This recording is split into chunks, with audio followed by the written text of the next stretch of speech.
আসসালামু আলাইকুম ওয়া রাহমাতুল্লাহি ওয়া বারাকাতুহু। ইন্নাল হামদালিল্লাহিল কারীমিল্লাযী খালাকাল ইনসানা ওয়া কাররামাহু ওয়া 'allamaহু মিনাল বায়ানি মা লাম يعلم فسبحان الذي لا يحصى امتناه باللسان ولا بالقلم ونشهد أن لا إله إلا الله وحده لا شريك له ونشهد أن سيدنا وحبيبنا ومولانا محمدا عبده ورسوله الذي أرسله بالحق بشيرا ونذيرا وداعيا إلى الله بإذنه وسراجا منيرا فقد قال الله تعالى في كلامه المزيد والفرقانه الحميد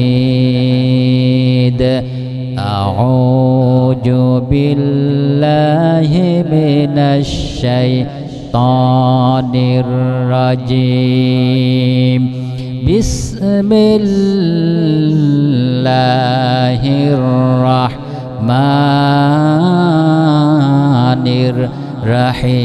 الرحيم إن الله وملائكته يصلون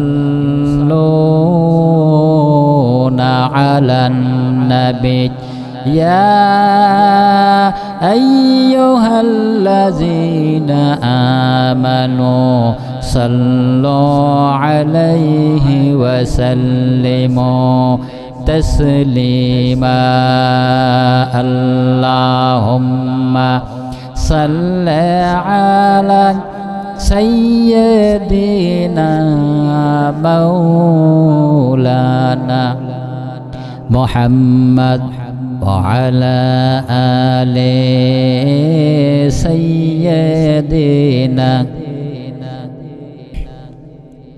মোহাব্বতের সাথে প্রাণ খুলে সবাই বলেন আল্লাহুম্মা সাল্লি আলা সাইয়্যিদিনা মাওলানা মুহাম্মদ وعلى آل سيدنا আমরা আল্লাহ তাআলার কাছে শুকরিয়া আদায় করি যে মহান রব্বুল আলামিন তিনি অত্যন্ত দয়া করে মায়া করে আপনাকে আমাকে আজকের রবিউল আওয়াল মাসের যে তাৎপর্য এবং গুরুত্বপূর্ণ এতক্ষণ ধরে আপনারা আলোচনা শুনছিলেন যে রবিউল আওয়াল মাস আজকের অনেক মসজিদে মাহফিলে সমস্ত জায়গায় আজকের নবীজি সাল্লাল্লাহু আলাইহি সাল্লামের সিরাত নিয়ে আলোচনা হচ্ছে। সিরাত অর্থ নবীজি করিম সাল্লাল্লাহু আলাইহি সাল্লামের জীবন পর্যালোচনা, জীবন বৃত্তান্ত, এগুলো মানে বলা হয় সিরাত। আর এই সিরাত থেকে আমাদের শিক্ষা নিতে হবে যে রাসূল করিম সাল্লাল্লাহু আলাইহি ওয়াসাল্লাম তিনি যে দুনিয়ায় এসেছিলেন আর দুনিয়ায় আসার পর থেকে মৃত্যু পর্যন্ত যেগুলো করে গেছেন এগুলো আমাদেরকে মানতে হবে আর জানতে হবে, তদ অনুযায়ী আমল করতে হবে, তাহলে সিরাতের সার্থকতা আমাদের আসবে। আমার বন্ধুগণ, সিরাত নবী করিম সাল্লাল্লাহু আলাইহি সাল্লাম আল্লাহ তাআলা কুরআনুল কারীমের ভিতরে বলেছেন মা আতাকুমুর রাসূলু ফাখুজুহু ওয়া মা নাহানু আনহু ফান্তাহু। আল্লাহ তাআলা বলেন তোমাদের রসুল তোমাদের জন্য যেটা নিয়ে এসেছেন ওইটা তোমরা গ্রহণ করো, আর যেটা থেকে বিরত থাকতে বলেছেন, নিষেধ করেছেন, তা থেকে তোমরা দূরে থাকো। অর্থাৎ নবী করিম সাল্লাল্লাহু আলাইহি সাল্লাম জীবনে যেগুলো কোরআন এবং হাদিসের ভিতরে যেগুলো রাসূল করিম সাল্লাল্লাহু আলাইহি সাল্লাম বলেছেন, এইগুলো আল্লাহ পাক বলছেন তোমরা এগুলো মানো, আঁকড়াই ধরো, আর যেটা তোমরা নিষেধ করেছেন তা থেকে তোমরা কি করো, বিরত থাকো, দূরে থাকো। আল্লাহ রাব্বুল আলামিন কুরআনুল কারীমের ভিতরে বলছেন, কুল ইন্না কুনতুম তুহিব্বুনাল্লাহা ফাত্তাবিউনি يحببكمullah ويغفر لكم ذنوبكم الله غفور رحيم। আল্লাহ রাব্বুল আলামিন বলেন, ও নবী আপনি বলে দেন, তোমরা যদি আল্লাহকে ভালোবাসতে চাও, আল্লাহকে পেতে চাও, তাহলে সর্বপ্রথম ফাত্তাবিউনি, আমার অনুসরণ করো, আমার অনুকরণ করো, আমার ইত্তেবা করো, তাহলে আল্লাহ রাব্বুল আলামিন তোমাদেরকে ভালোবাসবেন, ভালোবেসে তোমাদের সকল গুনাহ কাযাগুলো আল্লাহ তাআলা মাফ করে দিবেন। এই জন্য আল্লাহ তাআলা আগে বলে দিয়েছেন নবীকে ভালোবাসার জন্য, রসুলের আদর্শ গ্রহণ করার জন্য বলেছেন।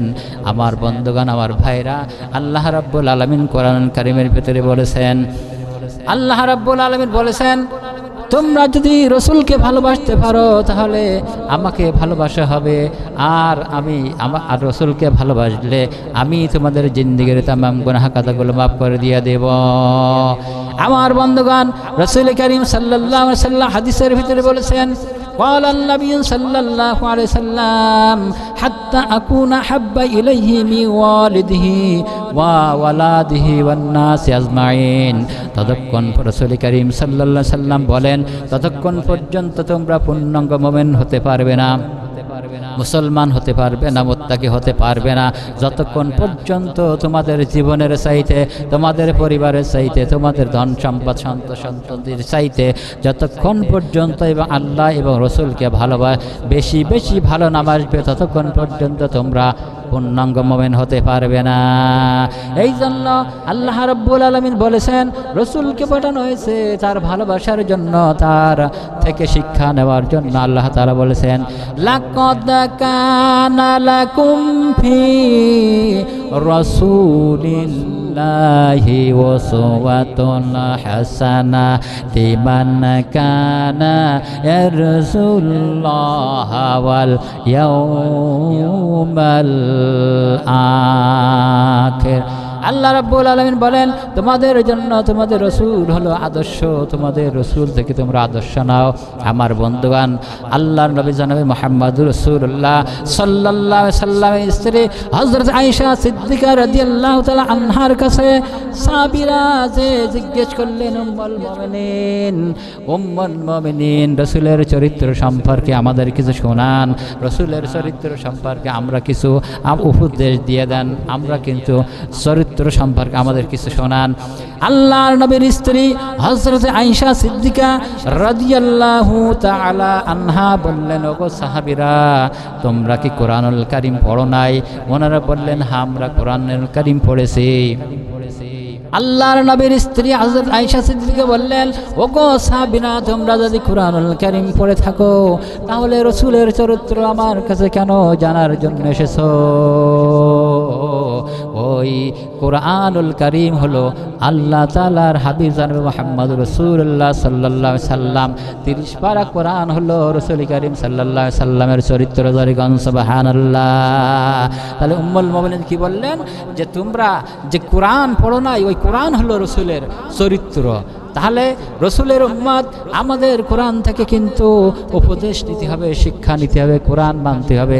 তাহলে রসুল যেমন কোরআন ধারণ করেছে আমাদেরকেও কোরআন ধারণ করতে হবে। হযরত আয়েশা সিদ্দিকা রাদিয়াল্লাহু তাআলা আনহা বললেন, ওগো সাহাবীরা, তোমরা তো এমনি কোরআন দেখো, ওই কোরআন হলো পাতায় লিপিবদ্ধ কোরআন, ওই কোরআন হলো পাতায় লিপিবদ্ধ কোরআন, নড়াচড়া করতে পারে না, হাঁটা চলা করতে পারে না। আর তোমরা যদি জীবন্ত কোরআন কোরআন দেখতে চাও তাহলে নবী করিম সাল্লাল্লাহু আলাইহি সাল্লামের দিকে তাকাই দেখো, জীবন্ত কোরআন হলো জনাবে মুহাম্মদ রাসূলুল্লাহ সাল্লাল্লাহু আলাইহি সাল্লাম। আমার ভাইরা, আমার বন্ধুগণ, এই সিরাত মাহফিল থেকে, আমার বন্ধুগণ, সিরাতুন নবী সাল্লাল্লাহু আলাইহি সাল্লাম জীবন থেকে আমাদের শিক্ষা নিতে হবে। রাসূল করিম সাল্লাল্লাহু আলাইহি সাল্লাম যেভাবে কোরআন দিয়ে চরিত্র গঠন করেছে, আমাদের কোরআন দ্বারা চরিত্র গঠন করতে হবে। আজকের আমাদের ভিতরে কোরআন নাই, আমরা কোরআন পড়তে জানি না, আমরা কোরআন তেলাওয়াত জানি না। আমার বন্ধুগণ, যদিও জানি কোরআন অনুযায়ী আমরা আমল করি না। আমার বন্ধুগণ, নিজের ব্যক্তি মত অনুযায়ী জীবন পরিচালনা করি। আমার বন্ধুগণ, তাহলে এই সিরাত থেকে আমাদের কি সফলতা আসবে? আমার বন্ধুগণ, নবী করিম সাল্লাল্লাহু আলাইহি সাল্লাম যেমনভাবে যে দেশ চালিয়েছেন, রাষ্ট্র পরিচালনা করেছেন, সমাজ পরিচালনা করেছেন, আমার বন্ধুগণ পরিবার গঠন করেছেন, তদরূপভাবে আমাদের পরিবার গঠন করতে হবে, আমাদের সন্ততি গঠন করতে হবে, আমাদের স্ত্রী পরিজন এইভাবে গঠন করতে হবে। আমার বন্ধুগণ, তাহলে আমরা রাসূলের আদর্শ আমরা ঠিক মতো আমরা আদায় করতে পারবো। আর আমরা যদি ওই রকমভাবে পরিবার গঠন না করতে পারি, স্ত্রী সমাজ সন্ততি গঠন না করতে পারি, তাহলে কিন্তু আমাদের ওই সিরাত শোনার কোনো সফলতা আসবে না। আমার বন্ধুগণ, আল্লাহর নবী জনাব মুহাম্মদ রাসূলুল্লাহ সাল্লাল্লাহু আলাইহি সাল্লাম যেমন রাষ্ট্র গঠন করে বিচার ফায়সালা করেছেন, সঠিক বিচার ফায়সালা করেছেন। আর আমাদের দেশে আজকের কোরআনের সঠিক বিচার ফায়সালা নাই, মিথ্যা ফায়সালা দিয়ে বিচার হয়, কিন্তু সত্য সাক্ষ্য দ্বারা সঠিক ফায়সালা করা হয় না। কিন্তু বিচারকের দিকে যদি আপনি তাকিয়ে দেখেন, জনাবে মুহাম্মদ রাসূলুল্লাহ সাল্লাল্লাহু আলাইহি সাল্লামের চাইতে সর্বশ্রেষ্ঠ বিচারক আর কেউ হতে পারে না। তিনি কোনো দলের লোক দেখে নাই, নিজের লোক দেখে নাই, কোনো রকম পারিবারিক লোক দেখে নাই। তিনি দেখেছেন আল্লাহ রাব্বুল আলামিনের বিধান কি আছে, সেই বিধান অনুযায়ী তিনি বিচার করেছেন।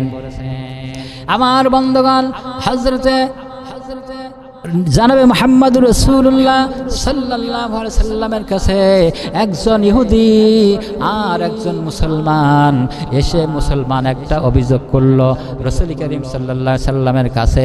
বললেন, ইয়া রাসূলুল্লাহ, ইয়া হাবিবাল্লাহ, আমি একজন মুসলমান আর ওই একজন অমুসলিম, আমার সঙ্গে একটা তার এই রকম পারিবারিক একটা গ্যাঞ্জাম হয়েছে, আপনি মীমাংসা করে দিয়ে দেন। আমার বন্ধুগণ, আল্লাহর নবী জনাবে মুহাম্মদ রাসূলুল্লাহ সাল্লাল্লাহু আলাইহি সাল্লাম ওই ইহুদি ও মুসলিমকে ডাকলেন আর মুসলমানকেও ডাকলেন। দুইজনের কাছ থেকে কথোপকথন শুনলেন, ভালো করে কথাগুলো শুনে নিলেন। নেওয়ার পরে আল্লাহর নবী জনাবে মুহাম্মদ রাসূলুল্লাহ সাল্লাল্লাহু আলাইহি সাল্লাম রায় দিলেন মুসলমানের বিপক্ষে আর মুসলমানের পক্ষে। কি করলো? মুসলমানের বিপক্ষে আর কি অমুসলমানের পক্ষে রায় গেল। আমার বন্ধুগণ, এই অমুসলিম এই মুসলিম যে ব্যক্তি, মুসলমান যে ব্যক্তি, তার মনে মনে একটু রাগ হয়ে গেল, তার মনে মনে এই ফায়সালাটা মানতে পারলো না। সে মনে করলো আমি রসুলের দলের লোক, আমি হলাম কোরআনের দলের লোক, আমি হলো নামাজ পড়ি, আমি হলো ইসলামী আন্দোলন করি, কিন্তু রাসূল করিম সাল্লাল্লাহু আলাইহি সাল্লাম কিভাবে ওই ইহুদির ও মুসলমানের পক্ষে রায়টা দিয়ে দিল, এটা মানতে পারলো না। আমার বন্ধুগণ, মনে মনে একটু সংকোচ হতে লাগলো। আমার ভাইরা, আমার বন্ধুগণ, এই অবস্থা যখন হলো, সে মনে মনে একটু মানতে পারতেছে না। এবার কি মনে মনে সিদ্ধান্ত নিল, ওমরে ফারুক রাদিয়াল্লাহু তাআলা আনহুর কাছে যাবে, যে তিনি এই ফায়সালাটা তার কাছে নেবে, এইরকম চিন্তা ভাবনা করলো। আমার বন্ধুগণ, ওই মুসলমান ব্যক্তি হযরত ওমরে ফারুক রাদিয়াল্লাহু তাআলা আনহুর কাছে চলে গেলেন। যাওয়ার পরে বললেন, আমিরুল মুমিনিন, খলিফাতুল মুসলিমিন, একটা বিচার ফায়সালা করার জন্য আপনার কাছে এসেছি, একটা বিচার নিয়ে এসেছি আপনার কাছে। ওমরে ফারুক বললেন, কি বিচার নিয়ে এসেছো? বলল, আমার পাশে একজন অমুসলিম রয়েছে, তার সঙ্গে আমার এই পারিবারিক একটা গ্যাঞ্জাম হয়েছে, আপনি একটা মীমাংসা করে দিয়ে দেন। ওই অমুসলিম ব্যক্তিকে ডাকা হলো, আবার মুসলমান ব্যক্তিকে ডাকা হলো। আমার ভাইরা, আমার বন্ধুগণ, এইবার ওমরে ফারুক রাদিয়াল্লাহু তাআলা সব কিছু শুনলেন। শোনার পরে ওমরে ফারুক বললেন, ওগো মুসলমান ব্যক্তি, তুমি কি এই ফাইসাল্লার জন্য আগে কারো কাছে গিয়েছো নাকি? ওই মুসলমান ব্যক্তি বললেন, আমিরুল মুমিনিন, গিয়েছিলাম জনাবে মুহাম্মদুর রাসূলুল্লাহ সাল্লাল্লাহু আলাইহি সাল্লামের কাছে গিয়েছিলাম। তিনি আমি একজন মুসলিম ব্যক্তি, আমি হলাম একজন ইসলামী আন্দোলনের কর্মী, আমি ইসলামের কত একজন মানে খাঁটি ব্যক্তি। আল্লাহ রাসূল সাল্লাল্লাহু আলাইহি সাল্লাম সবগুলো শুনে আমার বিপক্ষে রায় দিয়েছেন আর ওই অমুসলমানের পক্ষে রায় দিয়েছেন। এই কথা শোনা মাত্র ওমর ফারুক রাদিয়াল্লাহু তাআলা আনহুর লোমকূপ সব খাড়া হয়ে গেছে, তিনি রাগে রাগান্বিত হয়ে গেলেন। ওমর ফারুক রাদিয়াল্লাহু তাআলা আনহু উঠলেন, ঘরের থেকে তরবারি নিয়ে আসলেন আর বললেন, আল্লাহর বান্দা আমার দিকে এসো, আমি সঠিক ফয়সালাটা করে দিচ্ছি। ওই অমুসলিমকে ডাকলেন, ডাকার পরে ওমর ফারুক রাদিয়াল্লাহু তাআলা আনহু তরবারি দ্বারা এমন ধরে আঘাত মেরেছেন, ওই মুসলমান ব্যক্তি দুখণ্ডিত হয়ে জমিনের উপরে পড়ে গেছে, চতুর্দিকে ছড়াই গেছে। ওমর ফারুক রাদিয়াল্লাহু তাআলা আনহু মুসলমান হত্যা করেছে, কেন করলো? নবী করিম সাল্লাল্লাহু আলাইহি সাল্লামের কাছে সংবাদ চলে গেল যে ওমর মুসলমান হত্যা করেছে। মনে মনে আফসোস করতে লাগলো, আমার এই কাজটা কেন করলো? আমার বন্ধুগণ, নবী করিম সাল্লাল্লাহু আলাইহি সাল্লাম যখন একটু চিন্তা করছেন, আল্লাহ রাব্বুল আলামিন ওহী নাজিল করে দিলেন। জিবরাইল সাল্লাম আসলো, একটা ওহী নিয়ে আসলেন। জিবরাইল সাল্লাম বললেন, ফালা ওয়া রাব্বিকা লা ইউমিনুনা হাত্তা ইউহাক্কিমুকা ফিমা বাইনা সাজারা। ও নবী, আপনি কোনো মোটে টেনশন করবেন না, আপনি কোনো চিন্তা করবেন না। ওমর ফারুক যাকে হত্যা করেছেন ওই ব্যক্তি কোনো মুমিন নয়, মুসলমান নয়, ও ব্যক্তি হলো মুনাফিক।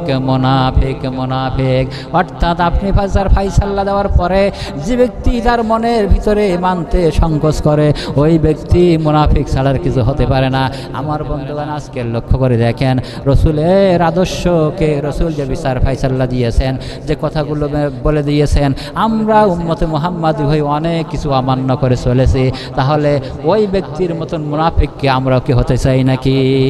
এই সিরাতুন নবী সাল্লাল্লাহু আলাইহি সাল্লাম মাস থেকে আমরা শিক্ষা নেব, যাতে করে নবী করিম সাল্লাল্লাহু আলাইহি সাল্লাম যে আদেশগুলো করেছেন, নিষেধগুলো করেছেন, এইগুলো মানার জন্য আমরা চেষ্টা করব। আর যদি না মানতে পারি, যখন ওমর ফারুক একজন মুসলমান হত্যা করলো, কিন্তু মুসলমান হত্যা হলো না, সে হলো মুনাফিক, কিন্তু আমরা কিন্তু মুনাফিকের খাতায় নাম লেখাতে চাই না। আমার বন্ধুগণ, আমার ভাইরা, এই জন্য আল্লাহ রাব্বুল আলামিন জনাবে মুহাম্মদুর রাসূলুল্লাহ সাল্লাল্লাহু আলাইহি সাল্লামকে বলেছেন আগে ভালোবাসার জন্য, কুল ইন কুনতুম তুহিব্বুনাল্লাহা ফাত্তাবিউনি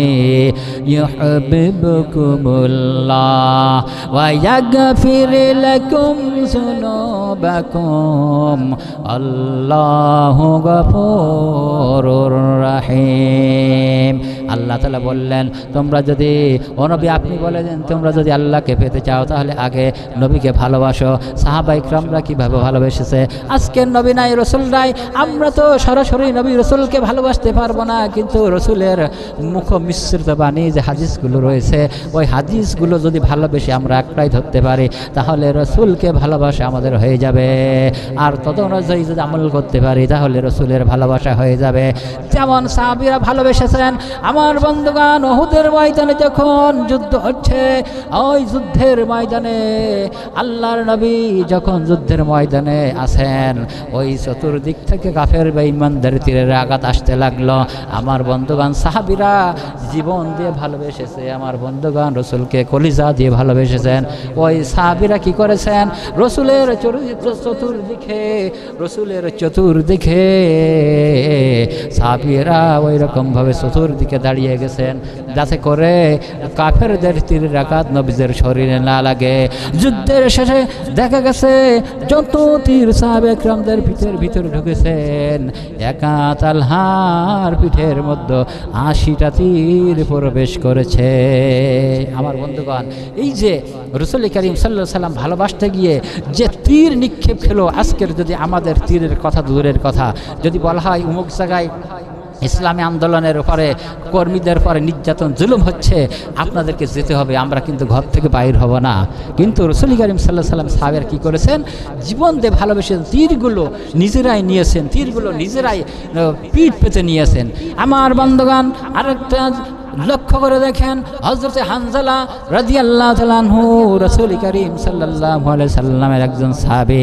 ওই সাহাবী তিনি যেদিন বিবাহ করেছেন, নতুন বিবাহ হয়েছে, ফুল সজ্জার রাত্র, ওই দিন ফুল সজ্জা হবে, ওই দিন নতুন বিবাহ করেছেন। ওই রাত্রে তিনি রসুলের কাছ থেকে ছুটি নিয়েছিলেন, ইয়া রাসূলুল্লাহ, আমি নতুন বিবাহ করেছি, আমাকে আজকে রাত্রির মধ্যে একটা ছুটি দেওয়ার জন্য, রুখসত দেওয়ার জন্য নবী করিম সাল্লাল্লাহু আলাইহি সাল্লাম ওই সাহাবীকে রুখসত দিয়ে দিলেন।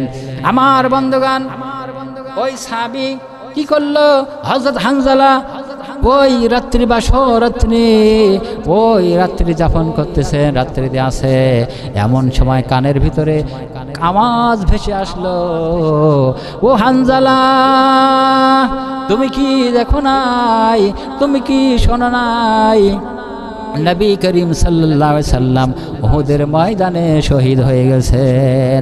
এই কথা শোনা মাত্র হযরত হানজালা রাদিয়াল্লাহু তাআলা আনহু ওই ফুলের বিছানা থেকে উঠে দাঁড়ালেন।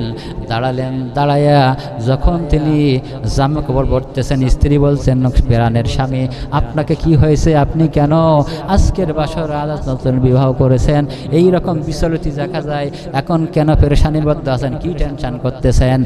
ওই হানজালা বলল, প্রাণের স্ত্রী, আমার কানে খবর এসেছে উহুদের ময়দানে নাকি আমার নবী শহীদ হয়ে গেছে। এই কথা আমি মানতে পারতেছি না, আমাকে এক্ষুনি যুদ্ধের ময়দানে চলে যেতে হবে। আর তুমি যদি ধৈর্য ধারণ করে থাকতে পারো, আর আমি যদি ফিরে আসি, তাহলে তোমার সঙ্গে আমার দেখা হবে। আর যদি শহীদ হয়ে যায়, তাহলে আল্লাহ রাব্বুল আলামিন কিয়ামতের ময়দানে তোমাকে আমাকে স্বামী স্ত্রী হিসাবে কিয়ামতের ময়দানে পরিচয় করাই দিবেন। আমার বন্ধুগণ, হযরত হানজালা রাদিয়াল্লাহু তাআলা আনহু জামা পরলেন, তরবারি হাতে নিলেন, ঘোড়ার পিষ্টে সওয়ার হলেন, উহুদের ময়দানে রওনা দিলেন। ঘোড়া দৌড়াতে দৌড়াতে উহুদের ময়দানে যখন চলে গেল, আমার ভাইরা, আমার বন্ধুগণ, উহুদের ময়দানে যখন চলে গেছেন, হযরত হানজালা তরবারি দ্বারা অনেক কাফেরদেরকে আহত করা হয়েছে, হত্যা করা হয়েছে, কাফের বেঈমানদেরকে হত্যা করা হয়েছে।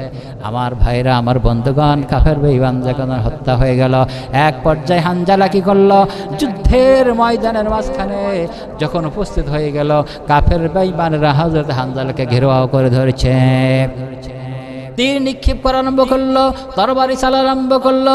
আমার বন্ধুগণ, এক পর্যায়ে হযরত হানজালা শরীরে তীরের আঘাত লাগলো, তরবারির আঘাত লাগলো।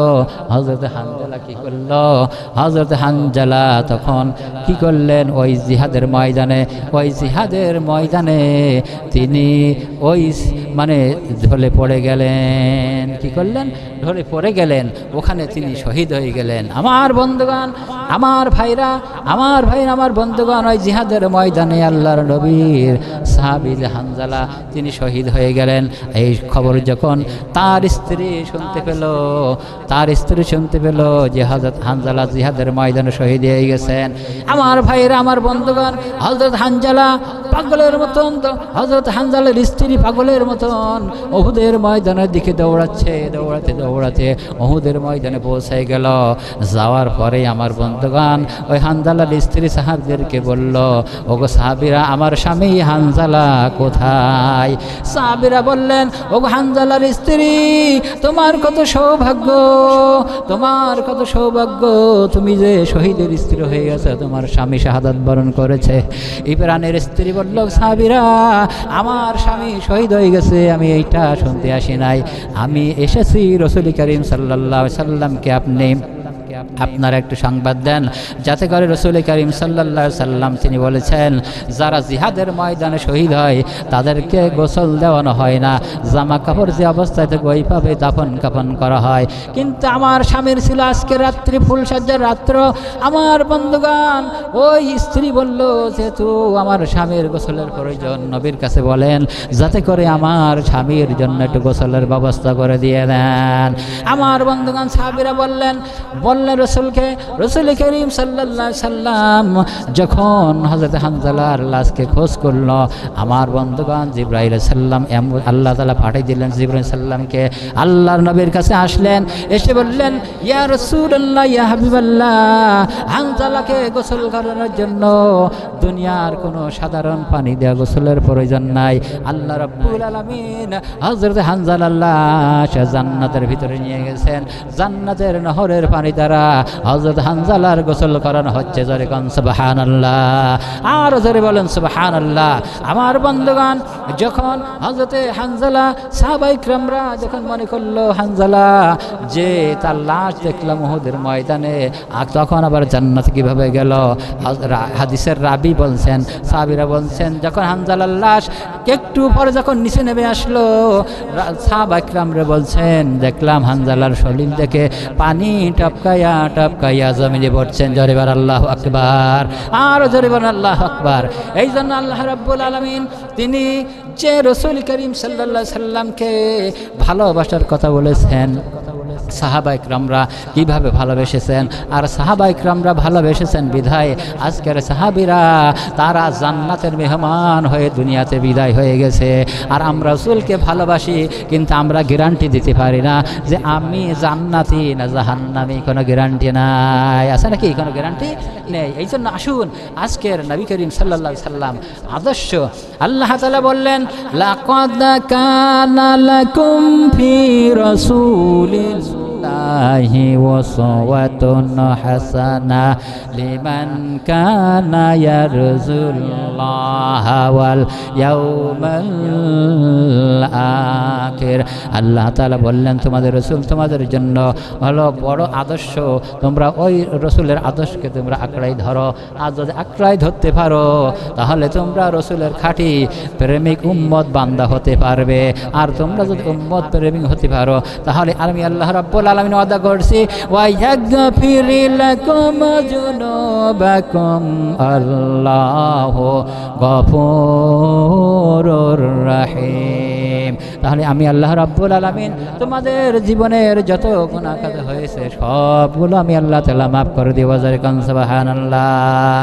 তাই আসুন আজকের আমরা যে নবী করিম সাল্লাল্লাহু আলাইহি সাল্লাম যে সিরাতের মাস 12ই রবিউল আউয়াল যে নবী করিম সাল্লাল্লাহু আলাইহি সাল্লাম মাসে আসছিলেন, আবার এই তারিখে আবার দুনিয়া থেকে বিদায় হয়ে চলে গেছেন, কিন্তু আজকের নবী নাই রসুল নাই, তার আদর্শগুলো আমরা যেন আঁকড়াই ধরতে পারি। যদি ধরতে পারি তাহলে রসুলের আমাদের কি করা হবে? রসুলের অনুকরণ করা হবে। আমার বন্ধুগণ, এই জন্য আল্লাহ রাব্বুল আলামিন যেটা ভালোবেসেছেন, আমার রসুল যেটা ভালোবেসেছেন সেটা আমাদেরকে আঁকড়াই ধরতে হবে। আল্লাহ তাআলা বলছেন ইন্না তানসুরুল্লাহা ইয়ানসুরুকুম, তোমরা যদি আল্লাহ পাকের সাহায্য করো তা আল্লাহ পাক তোমাদের সাহায্য করবেন। আর আল্লাহ পাকের সাহায্য আমরা কিভাবে করব? আল্লাহ পাকের কি চাউলের অভাব হয়ে গেছে নাকি? খাদ্যের অভাব হয়ে গেছে নাকি? না না না, আল্লাহর কাছে সবচাইতে প্রিয় জিনিস হলো ইন্নাদ-দীনা ইনদাল্লাহিল ইসলাম। আল্লাহ তাআলার কাছে সবচাইতে মনোনীয় পছন্দনীয় দিন ব্যবস্থা হলো দিন ইসলাম।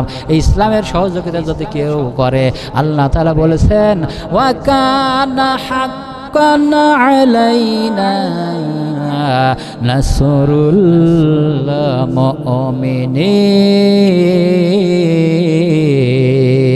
আল্লাহু আকবার। আল্লাহ তাআলা বললেন যদি তোমরা মুমিন হও তাহলে তোমাদের জন্য কোনো ভয় নাই, কোনো চিন্তার কারণ নাই, আল্লাহ পাক তিনি সাহায্য করবেন। তাই আসুন আর লম্বা আলোচনা করতে চাই না আমার বন্ধুগণ, আজকের সিরাতুন নবী সাল্লাল্লাহু আলাইহি সাল্লামের মাস আর তার জন্ম মৃত্যুবার্ষিকীর মাস, এর থেকে আমরা এতটুকু শিক্ষা নিব যে নবী করিম সাল্লাল্লাহু আলাইহি সাল্লামের জিন্দেগি যেভাবে পরিচালনা হয়েছে, আল্লাহ পাক যে বললেন ওয়ামা আতাকুমুর রাসূলু ফাখুজুহু ওয়ামা নাহানু আনহু ফান্তাহু ওয়ামা আতাকুমুর রাসূলু ফাখুজুহু ওয়ামা নাহানু আনহু। তোমাদের রসুল তোমাদের জন্য যেটা নিয়ে এসেছেন ওইটা তোমরা গ্রহণ করো। আজকে নবী নাই, রসুল নাই, কোরআন রেখে গেছে আর নিজের হাদিস রেখে গেছে, ওইটা যদি আমরা আঁকড়াই ধরতে পারি আর ওইটা যদি আমরা জানি, ওইটা যদি বুঝি, আমল করি, আল্লাহ রাব্বুল আলামিন আমাদেরকে গ্যারান্টি দিচ্ছে জান্নাতের। আর তা থেকে যদি আমরা বিরত হই, পিছপা হই, কিন্তু আমরা জান্নাত পাবো না। তাই আসুন আজকের আমরা এখান থেকে শিক্ষা নিয়ে যাই, যাতে আল্লাহ তাআলা যে তার রসুলকে পাঠিয়েছেন তার যে মানুষের হৃদায়তের জন্য, কিন্তু রসুল আজকের নাই, তিনি তার মুখস্থিত বাণী হাদিস রয়ে গেছে। আমরা আজকের এখান থেকে প্রতিজ্ঞা নিয়ে যাব, সবাই যেন কোরআনে কারিম পড়তে শিখি, জানি, তদনুযায়ী আমল করি। রসুল কারিম সাল্লাল্লাহু আলাইহি সাল্লামের যে মুখস্থিত বাণী হাদিস, এই হাদিসগুলো যেন আমরা আঁকড়াই ধরতে পারি। আল্লাহ পাক আমাদের সকল তৌফিক দান করুন, আমিন। ওয়া আখিরু দাওয়ানা আলহামদুলিল্লাহি রাব্বিল আলামিন। আসসালামু আলাইকুম ওয়া রাহমাতুল্লাহি ওয়া বারাকাতুহু।